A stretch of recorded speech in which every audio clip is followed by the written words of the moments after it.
자, 이번 시간은 이제 수익 방식에 따른 감정평가 실제 검토하겠습니다. 그래서 소위 이제 가액을 평가하는 것을 수익 환원법이라고 불렀었고요.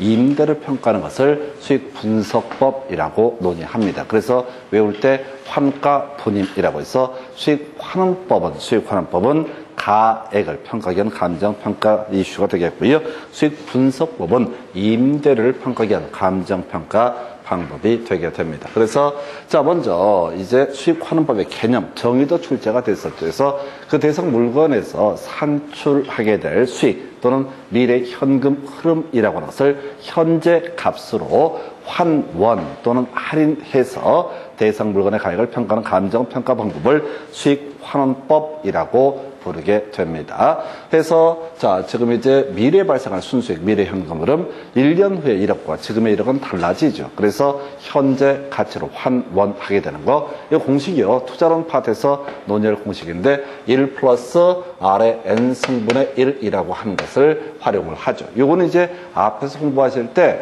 원가법 할 때 재조달 원가를 구할 때는 매년 공사비가 4%씩 상승했다. 그러면 1 플러스 R의 N승 그 공식을 활용을 했던 것이고, 그래서 20년 전에 1이라고 하면 지금 얼마의 가치를 갖게 되느냐, 이게 1 플러스 R의 N승이라는 공식을 활용하고, 장래 1원이라는 금액이 현재 얼마의 값을 갖느냐라고 하는 것은 1 플러스 R의 N승분의 1이라는 공식을 활용하는데, 이 자체는 뭐 큰 의미 없고요. 자, 그리고 이제 광업재단, 광업권, 영업권, 특허권, 저작권 이런 것들 주된 평가 방법이 수익 환원법이다라고 이렇게 얘기합니다. 다시 갑시다. 앞에서 우리가 이렇게 봤었죠. 건물이라든가 항공기, 선박, 건설기계는 원가법을 적용을 했다. 거래가 자주 이루어지는 것이 아니기 때문에 이에 비해서 거래사례 비교법은 집합 건물, 아파트를 얘기했었죠. 산림도 경우에 따라서 화수원, 그 다음에 동산, 자동차 이런 것들이 거래 사례 비교법. 나머지가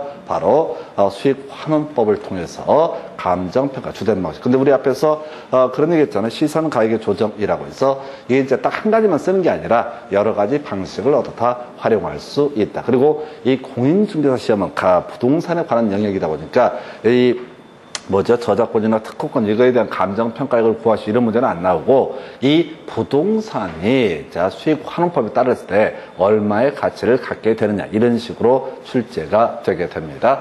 자, 그래서요. 자, 이제 공식 외우셔야 되죠. 자, 수익가격이라고 하는 거. 앞에서 자, 원가법 따른 가격을 적산가격. 적산가격은 재조달 원가 마이너스 감가 누계액이라고 하는 거. 이에 비해서 비준가격이라는 것은 사례 가격에다가 사시지계면이라고 하는 거. 사례 가격에다 뭐라고요? 사시지계면이라고 하는 거. 그 다음에 수익가격은요. 제일 사람들이 못 외워. 왜 뒤에 있으니까. 그래서 수익가격은요. 순영업소득 나누기 환원이율이라고 하는 거. 순영업소득 나누기 환원이율. 이걸 우리가 수익가격이라고 얘기를 하게 됩니다. 실제로는요. 이보다 훨씬 복잡스럽고 많습니다. 이 수익환원법 같은 경우는 보통 일반적으로 부동산 학개론 교재를 보게 되면 한 5페이지, 6페이지가 쭉 하네. 수익환원법에 대해서 설명을 해요. 근데 우리 시험에는 딱 이것만 주구장창 출제가 되게 됩니다. 그래서 이거라도 외우셔야 돼요. 순영업소득 나누기 환원이율이라고 하는 거. 순영업소득 나누기 환원이율. 그래서 자, 순영업소득의 산정 방법 바로 이에 설명드릴 텐데, 일단 기본 구조가 유효총소득에서 영업경비를 뺀 것을 가리켜서 순영업소득. 그리고 뒤에서 다시 설명할 거예요. 바로 세전 현금 수재라 부채 서비스를 더한 것도 순영업소득. 요걸 이제 사실은 요 문제에서는 투자론의 세계는 이 순영업소득의 계산 방법 요걸 갖고 주로 문제 구성을 하게 됩니다. 한편 영업경비라고 하는 개념은, 영업경비는 외울 때 이런 식이었었죠. 유지관리비 있었죠. 그 다음에 각종 요금 있었죠. 요금 있었죠.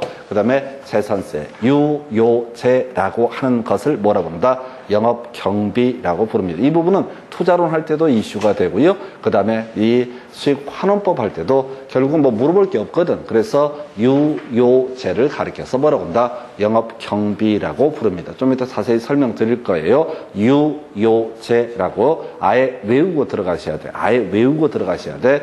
유효제라고. 이게 외우면 겁나 쉬워요. 그 다음에 이제 지금 환원율이라고 하는 것은 두 가지 방식이 출제가 됐어요. 결합법이라고 해서 물리적 투자 결합법이라고 해서 지금 이제 토지 환원율과 그다음에 건물의 환원율을 문제에서 미리 줍니다. 그리고 토지 비중과 건물 비중을 주게 되면은 각각의 비중을 곱해서 환원 이율을 계산합니다. 좀 이따 문제 보시면 아주 유치찬란하게 구성하는 문제고요. 그나마 전통적으로 이슈가 되는 게 부채감당법에서 자 부대저라고 하는 거, 부대저 이렇게 곱하게 되면 이게 부채 감당법에 따른 환원 이율이다 이렇게 해석을 합니다. 근데 요즘은 이거 내지도 않아요. 어쨌든 만약을 대비해서 옛날에 나왔던 주제인데 부대저 일단 이게 한 번에 외우려고 하면 안 돼. 자, 부채 감당법 따른 환원율, 부채 감당률이 뭐냐 이렇게 가면 안 되고 일단은 부대저를 외워놓은 상태에서 나중에 부채 감당률, 순영업소득 나누기 부채 서비스액이라고 하는 것을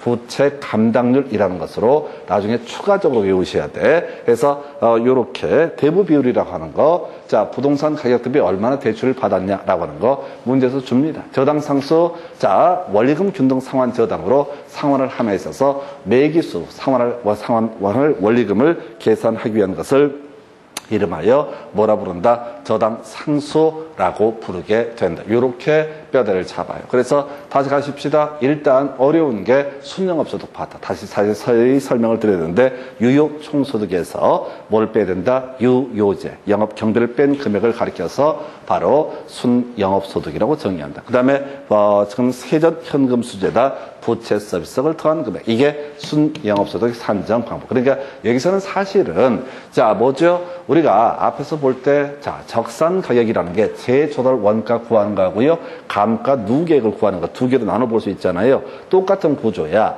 여기서도 자 대뜸 순영업소득이 얼마고 환원율이 얼마다. 그러니까 이 수익 가격이 얼마다 이렇게 가는 게 아니라 실제 구하라고 하는 건 뭘 구하라고 한다. 순영업소득을 구하시오라는 문제. 사실상 묻고자 하는 취지가. 그다음에 환원 이율을 구하시오. 또는 환원율을 미리 주면서 순영업소득만 구하면 수익 가격을 계산할 수 있게 구성을 하게 됩니다. 해서 지금 이제 투자론 파트에서 다시 한 번 또 지적을 할 주제인데요. 바로 영업이득이라는 개념. 이게 투자론의 기초 중에 기초고요. 이걸 외우지 않게 되면 이거는 투자론 파트가 완전히 무너져 버립니다. 그래서 자 투자론 파트에서 주로 논의하는데 여기서도 필요한 개념 바로 영업이득과 자본이득의 개념에 대해서 설명합니다. 그래서 우리가 부동산에 투자를 했을 때 투자한 부동산 자체에서 이익이 발생하는 경우 있다. 이걸 이름하여 영업이득이라고 얘기를 하게 됩니다. 한편 이 투자한 부동산을 팔아서 얻게 되는 이득을 뭐라고 한다? 자본이득이라고 부르게 됩니다. 그래서 여기서는 자본이득은 필요가 없고요.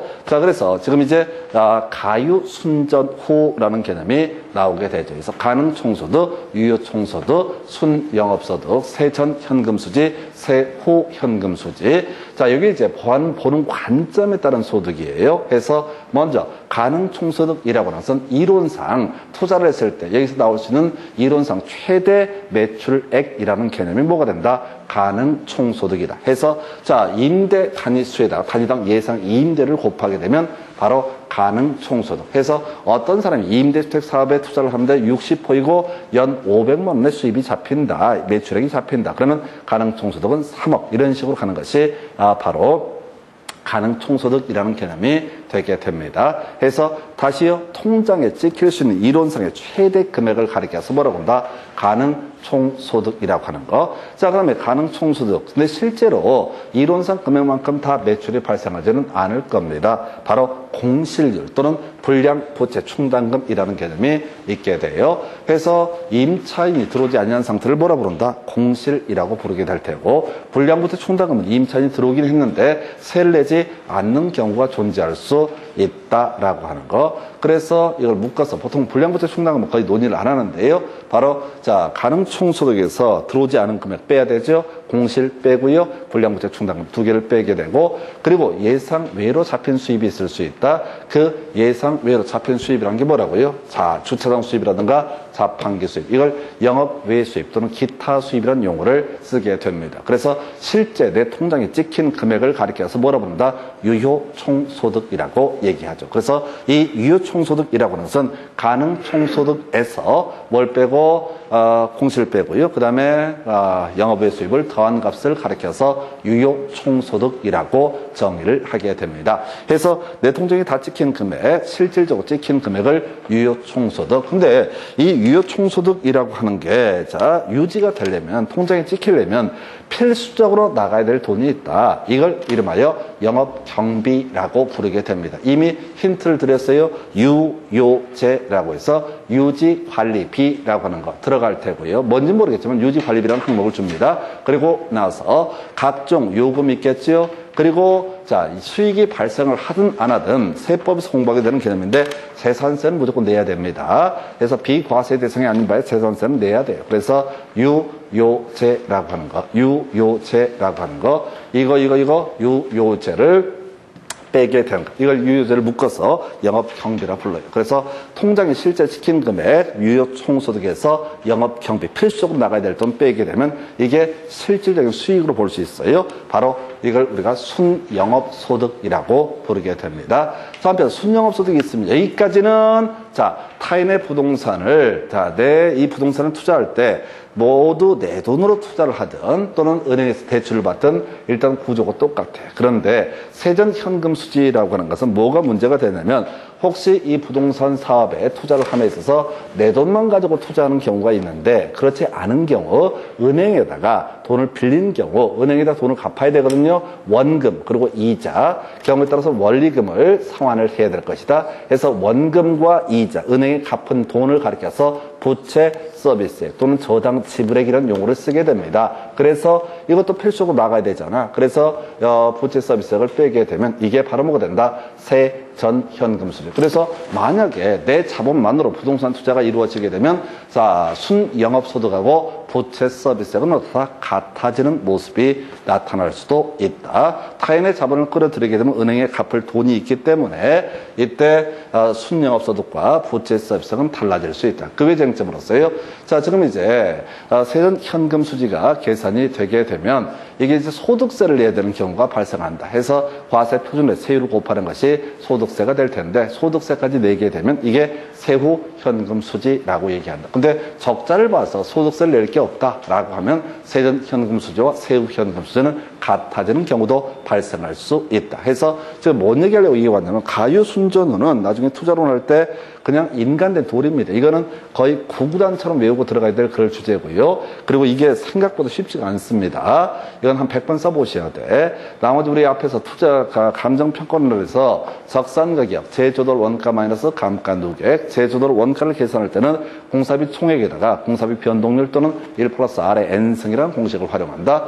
정액법에서 매년의 감가액은 경제적 내용 연수분의 재조달 원가 마이너스 잔존가치. 그래서 경관 연수를 곱하게 되면 누적 감가액이 된다. 정률법에서 매년의 감가액이라는 것은 잔존가치 곱하기 감가율. 그래서 매해 감가율은 같을 때 실질적인 감가액은 달라져서 이렇게 이제 지금 제가 몇 개를 설명드렸고 비준 가격은 간단했었죠. 바로 사례 가격이다. 사시지계면 공시지가 기준법에서 토지의 가격이라고 하는 것은 역시 간단했어요. 비교 표준지 공시가를 기준으로 해서 시지, 계획 이런 요소. 그래서 거기는 이제 오히려 간단해. 근데 이 아이가 그렇게 힘들어. 이거는 될 듯 하면서도 잘 안 돼요. 이게 자연스럽게 툭툭툭 튀어나와야지 실제 1분원의 문제를 풀어갈 수 있기 때문에. 그리고 대부분이 이걸 안 해요. 이거 들으면 다 알 것 같거든. 저도 이제 처음에 이 투자론 공부할 때 힘들었던 이유가 돌이켜 생각해 보니까 이게 쓱 보니까 알 것 같아. 알 것 같으니까 안다고 생각해. 그리고 뭔지를 하려면 문제를 풀기 시작해. 근데 실제 문제를 풀어가는 과정에서 이게 또 헷갈려. 근데 이건 나는 알고 있는 거니까 다시 문제를 다시 풀면서 해설을 보면서 해설을 쓰면서 이게 계속 초점이 흔들리는 거야. 그래서 이 가유순전은 세팅을 되셔야 돼. 자, 그러면 이제 순영업소득이 지금 필요한 개념이었었잖아요. 순영업소득을 구하려면 유효총소득에서 뭘 빼야 된다? 영업경비를 뺀 금액, 유효제를 뺀 금액을 가리켜서 순영업소득. 순영업소득에서 부채 서비스를 빼게 되면은 이게 바로 뭐가 된다? 세전 현금 수지. 그러면 세전 현금 수지 플러스 부채 서비스가 뭐가 된다? 순 영업소득. 업어치고 매치고. 그러니까 문제가 너무 유효 총소득 알려주고 하면 너무 쉬우니까 업어치고 매치고. 또 경우에 따라서는 가능 총소득도 주는 경우도 있어요. 바로 계산해 봐라. 네 능력을 한번 풀어봐라. 라는 식으로 이 문제에서는 수익가격에서 순 영업소득 나누기 환원 이율이라고 하는 거. 환원 이율을 계산하는 문제도 요즘엔 잘 내지 않고요. 오히려 순 영업소득을 계산할 수 있는지를 물어보는 식으로 주로 문제가 구성이 되게 됩니다. 그래서 가유순전후라는 것이 가유순전후라고 하는 거. 그래서 순 영업소득, 유효 총소득 마이너스 영업경비, 그리고 자 세전 현금 수지 플러스 부채 서비스. 이게 바로 순영업소득이 되게 된다. 이렇게 정리를 하게 됩니다. 이게 외워져 있어야 돼. 암기가 돼 있어야 돼. 근데 이게 쉽지가 않아요. 근데 특히 영업경비 파트가 헷갈려. 유효제. 이것만 뭐가 된다? 영업경비의 범주에 해당이 된다. 다른 요금 들어갈 수 있어요. 자, 회사에서 운영하는데 통신요금, 뭐 당연히 인터넷 회선비 이런 것도 들어갈 수 있습니다. 근데 그렇게 디테일하게 구성을 하진 않는데 일단 외우실 때 유효제. 지금까지 문제는 유효제 이렇게 하면 다 문제를 풀 수 있게 구성을 합니다. 그리고 제발 부탁하는데 이걸 기계적으로 대입하셔야 돼. 가서 문제 보면서 막 생각을 해. 내가 보기에는 이건 영업경비 같은데 그러시면 안 돼. 유효제만 뭐가 된다? 영업경비가 되게 된다. 그래서 이 파트 이런 영역들이 그런 것 같아요. 그냥 기계적으로 접근하면 대단히 쉬워져. 근데 혼자 생각을 해보게 되면 말려버립니다. 생각하지 마시고 중개사 시험에서는 무슨 창의적인 그런 분석력을 요구하는 게 아니야. 지금 1분 안에 계산 문제를 풀어내야 된다. 답을 골라내야 되는데 무슨 창의적인 요소가 있겠습니까? 그래서 원역에다가 바로 이 얘기하다가 자 수익가격이라고 하는 것은 순영업소득 나누기 환원 이율이 되게 된다. 해서 이 순영업소득이 뭐냐? 유효총소득 마이너스 유효제로 대표하는 영업경비 또는 세전 현금 수지 플러스 부채 서비스액 이런 것이 순영업소득의 범주에 속한다. 그리고 이제 살 붙여서 물리적 투자 결합법. 요 한 문제 나왔는데 혹시 오늘 문제 볼지 모르겠지만 대단히 간단하고요. 자, 주로 이슈가 되는 게 바로 부채 감당법 따른 환원 이율이라고 하는 거. 바로 부채 감당률 곱하기 대부 비율 곱하기 저당 상수. 문제에서 그냥 줍니다. 그냥 줘도 못 풀어. 너무너무 이게 여기까지 오른 분이 없다니까 대부분이 감정평가까지 안 와요. 그리고 대부분 투자론 이쯤에서 무너져버리니까 진도를 못 나가. 그래서 그저 사람들은 계산 문제라고 공포가 찌들어 있으니까 실제로는 되게 간단한 주제인데 어려운 파트에서 뒤지게 연구하다 뒤져버리는 겁니다. 그렇게 하시면 안 되고요. 그냥 쉬운 것들은 쉽게 풀어가는 게 하나의 방법. 이렇게 가게 됩니다. 이제 지금 이제 문제 가지고 가볼까요? 자, 수익 분석법 얘기. 수익 분석법은 뭐라고요? 임대료를 산정하는 감정평가 방법이다. 그래서 용어의 정의 분석 들어가면 어떻다고요? 임대료라고 해서 분임 이렇게 외워달라고 그랬어요. 수익 환원법은 가액을 평가하는 감정평가 방법이었었고 그 다음에 수익 분석법은 뭐라고요? 임대료라고 하는 거. 수익 분석법은 뭐야? 임대료라고 하는 환가 분임이라고 하는 거. 환가 분임이라고 하는 거. 이렇게 논의를 삼았고요.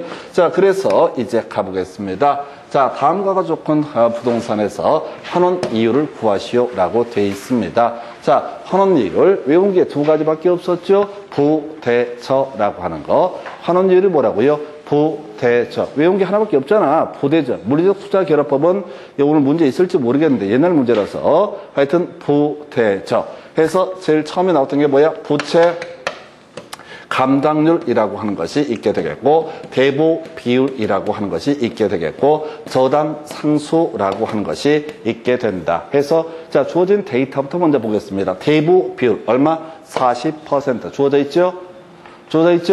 저당 상수 얼마? 0.177 주어져 있죠? 그러면 이제 문제가 너무 쉬워버리잖아. 부채 감당률까지 줘버리면 너무 쉬우니까 네가 능력과 부채 감당률을 계산해 보시오. 오늘 공식 하나 외우시게 됩니다. 부채 감당률은요.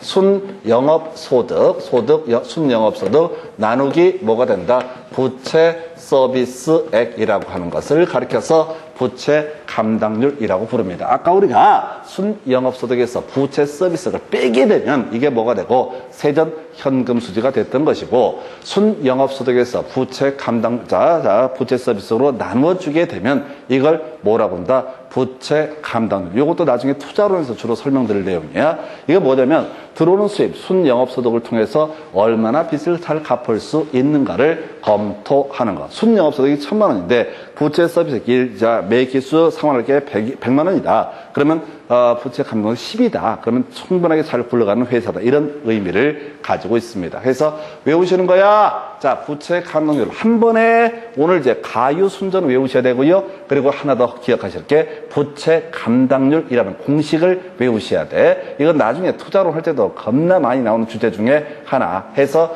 자, 순영업소득 주어져 있죠? 3천만 원. 부채 서비스액 1,500 나와 있죠? 그럼 부채 감당률이 얼마가 되는 거야? 2가 되잖아요. 3천 나누기 1,500이니까.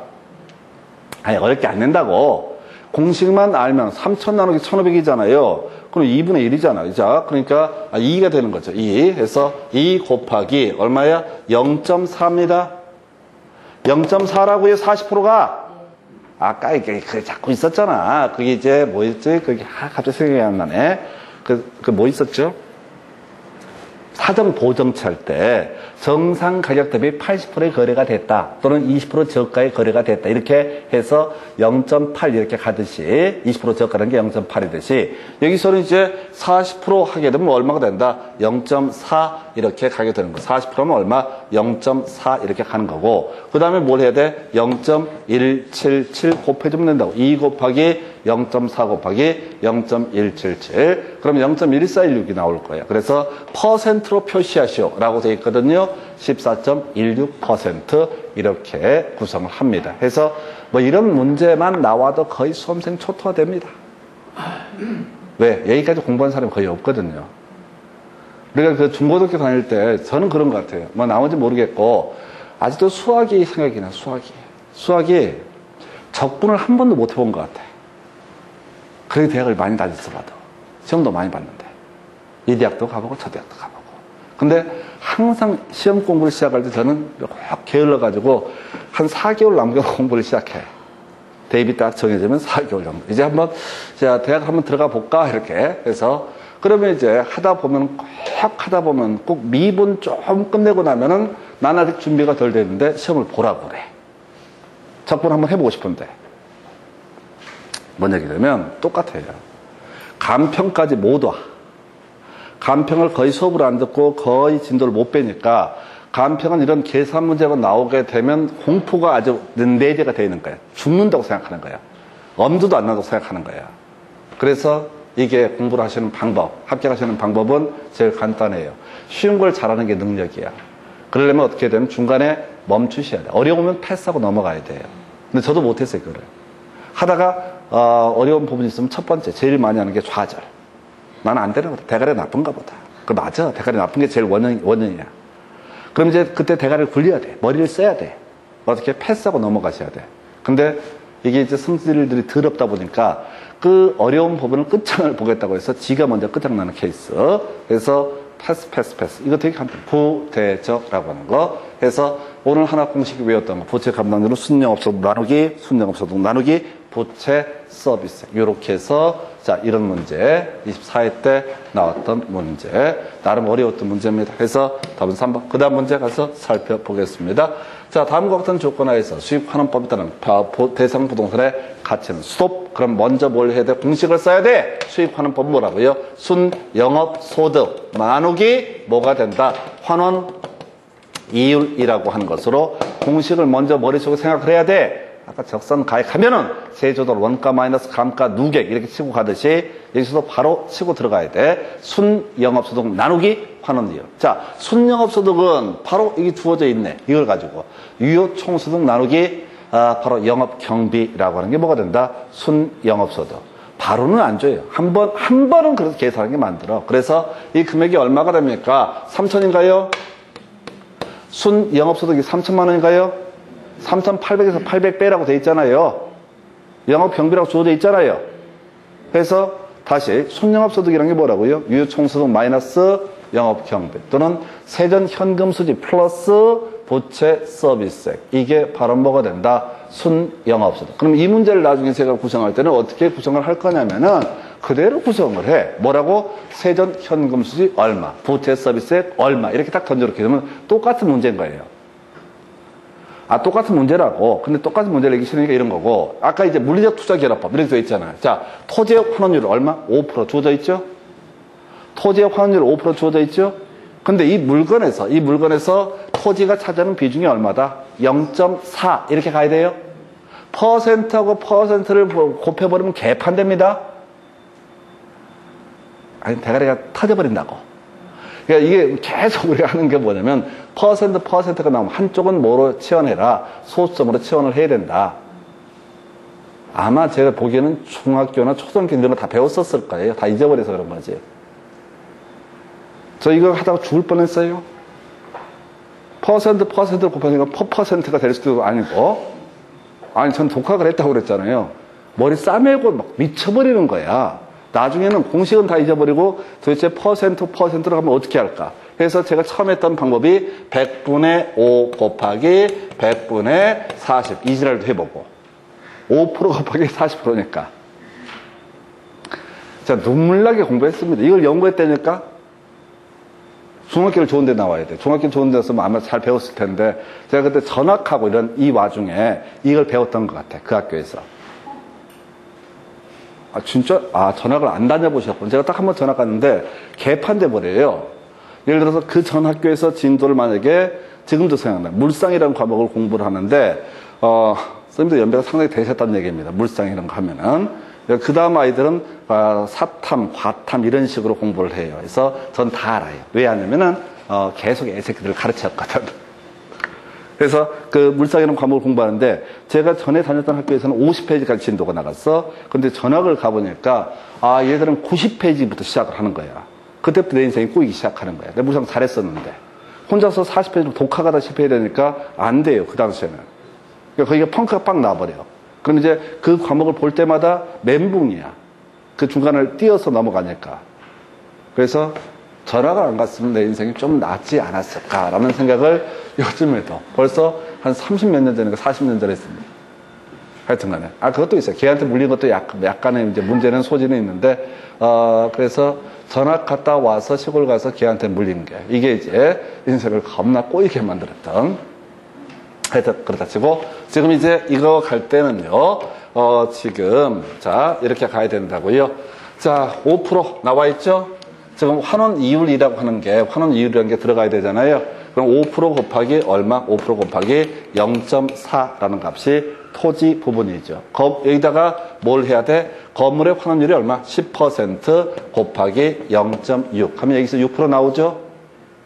10% 곱하기 0.6이면 6% 나오잖아요. 그 다음에 5% 곱하기 0.4 하게 되면은 2% 나오겠죠? 그럼 얼마? 환원율이 8%가 된다. 아까 3천만 원 있었죠? 순영업소득 3천만 원 있었죠? 3천만 원 나누기 0.8 되나요? 0.08. 8%니까 0.08. 8%니까 0.08이라고요. 그래서, 그러면 금액이 나온다고요. 그러면 3억 7,500이던가요? 맞나요? 아, 계산 안 돼요. 답을 외워갖고 다니지. 3천만 원 나누기 0.08. 그래서 여기서는 이제 굳이 공부한다면 물리적 투자 결합법에 따른 환원율이라고 해서 각각의 환원율 곱하기 그것이 차지하는 비중을 곱해서 두 개를 더하게 되면 이게 뭐가 된다? 물리적 투자 결합법. 그래서 자, 문제를 분석하면 24회 때는 물리적 투자 결합법이 나왔었고 사실 그 전에 나왔던 문제는 바로 부채 감당법이 주로 출제가 됐었어요. 부채 감당법을 가지고 구성을 했었고 여기서도 부채 감당. 그 전에는 이제 이 문제 나오기 전에 부채 감당법은 겁나 간단했어. 자, 기역, 니은, 디귿 이런 식으로 해서 부채 감당률 곱하기 저당 상수, 대부비율 이런 식으로 해서 자, 부채 감당률의 기역을 딱 쳐놓고 부채 감당률이라는 단어를 넣으시오. 이렇게 내다가 자, 그 다음 문제에서 이 문제 25회 때 수준을 겁나 올려가지고 자, 부채 감당률 순영업소득 나누기 바로 부채 서비스. 이게 바로 부채 감당률인데 문제를 조금씩 올리는 거예요. 난이도를. 그리고 이거 내고 나서 5회 때 물리적 투자 결합법 나왔었고요. 이건 많이 흔들었던 그런 문제로 보여지고요. 그 다음에 이제 검토 드릴 문제가, 자, 이 문제가 28회 37번 문제 검토하겠습니다. 이제 최근 문제는 이렇게 물어봐요. 자, 뭘 구하시오? 수익 가액을 구하시오. 라고 돼 있죠? 그럼 내용을 읽으시면 안 돼.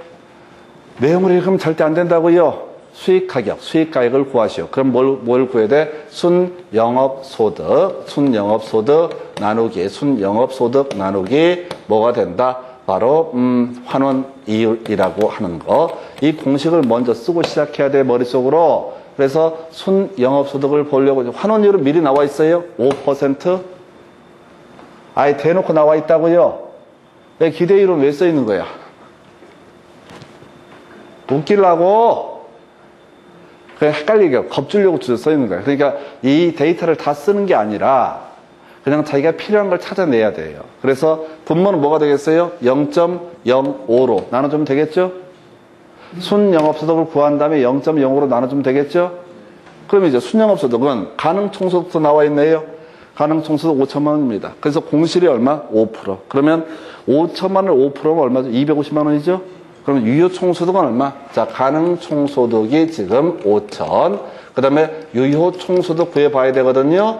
유효총소득은 자, 4,750만 원 맞나요? 나머지 없잖아요.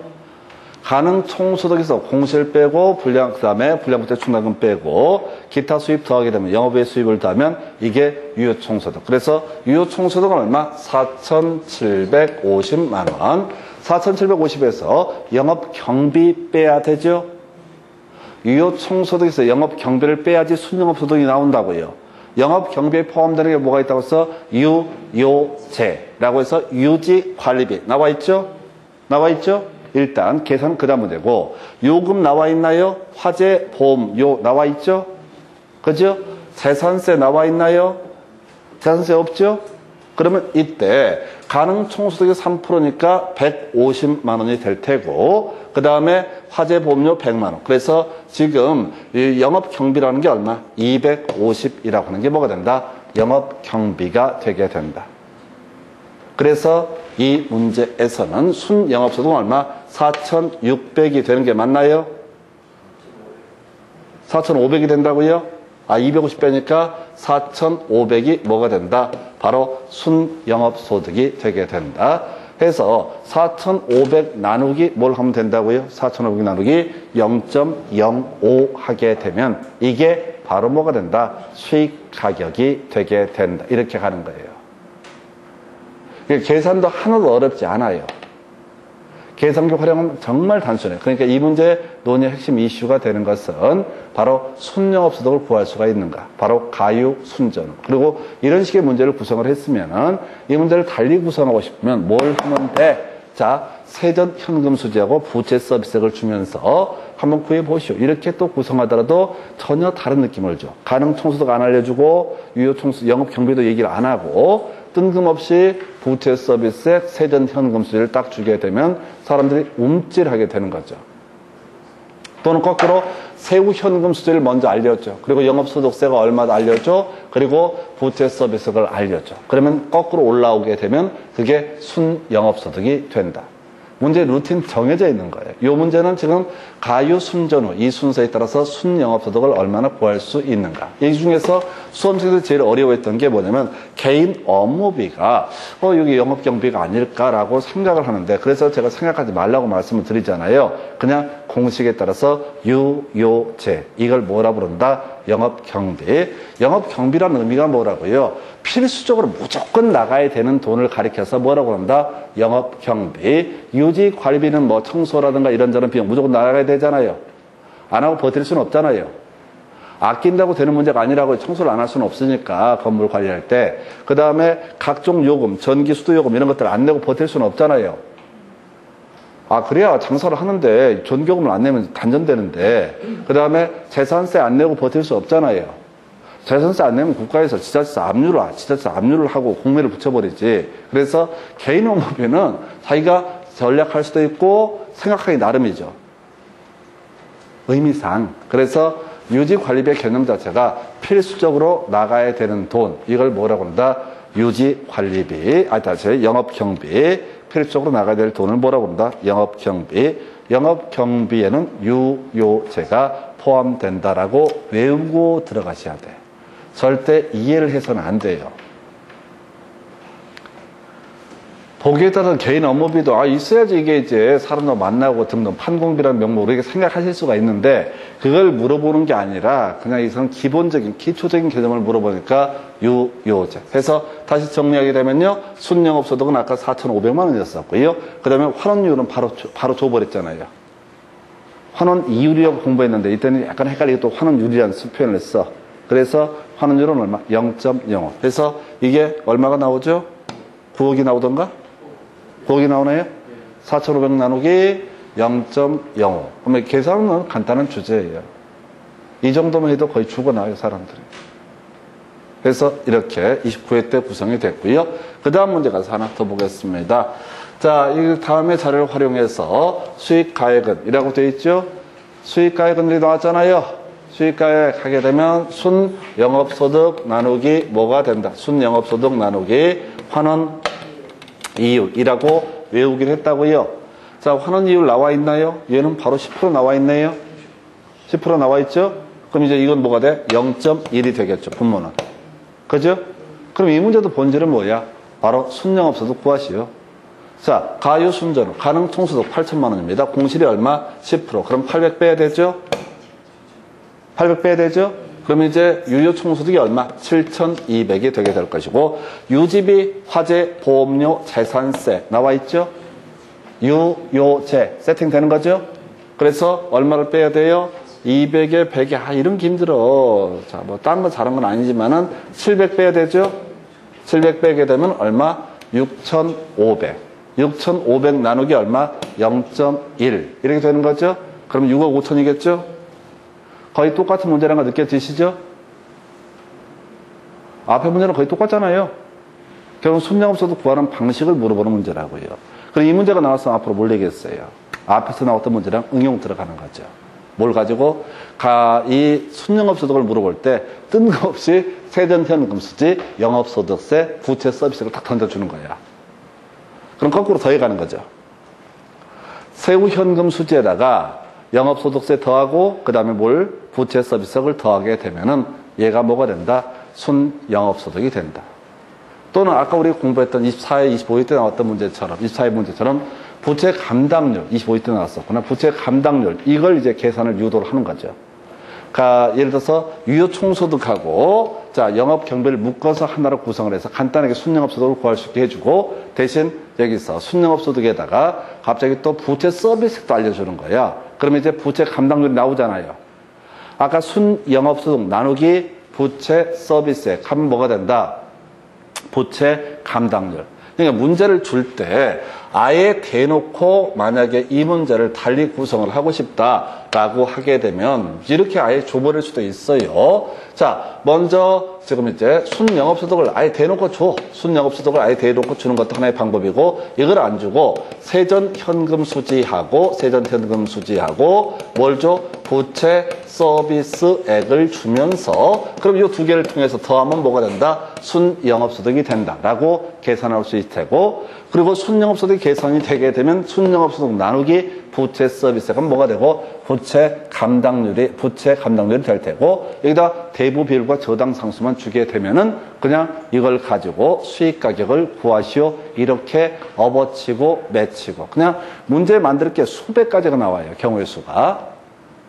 근데 그때 논의의 전제는 수익 가격이라고 하는 것은 순영업소득 나누기 부자 환원 이율이라고 하는 거. 그래서 순영업소득을 구하는 방식은 가유순전 이 방식에 따라서 업어치고 매치고 이렇게 구성을 할 수가 있고요. 그리고 나서 또 뭐가 있었냐면 아까 부채 감당법에 따른 환원이율, 부대저 그리고 물리적 투자 결합법에 따른 환원이율. 근데 물리적 투자 결합법은 나올 가능성은 거의 없어 보이고요. 왜냐하면 통계적으로 이건 딱 한 번 16년간 구성이 됐기 때문에 나올 가능성은 낮고 다만 그 전에도 나왔던 것이 부채 감당법이라고 하는 것을 통한 바로 환원율을 계산하는 문제는 나온 바가 있습니다. 그래서 아무래도 지금에 와서는 지금 앞에서 지금 29회, 30회 두 개 문제다. 공통적인 속성이 가유순전후 관련해서 순영업소득을 얼마나 구할 수가 있는가 이 부분을 물어보는 문제예요. 그리고 보시다시피 이런 문제를 갈 때요 계산 하나도 어렵지 않게 구성합니다. 그냥 다 이 공식만 외우고 있으면 다 풀 수 있게 산수도 그렇게 어렵지 않아요. 이런 문제는 얼마나 간단해요. 그냥